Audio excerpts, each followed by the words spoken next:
बिस्मिल्लाहिर्रहमानिर्रहीम। अस्सलाम वालेकुम। उम्मीद करती हूँ आप सब खैरियत से होंगे।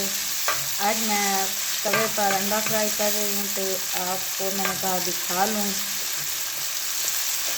ये 2 हमने टमाटर लिए हैं, 1 प्याज, और हम ये अच्छी तरह से फ्राई करेंगे। फ्राई हो रहे हैं तो इसमें नमक, मिर्च और हल्दी पाउडर हमने ऐड कर दिए हैं।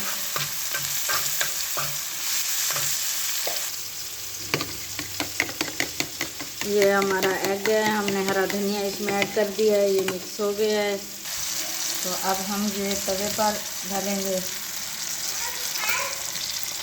ये हमने तवे पर डाल दिया है। बहुत ही प्यारी सी खुशबू आ रही है, बहुत ही टेस्टी बनता है। मेरे बच्चों को ऐसे ही पसंद है।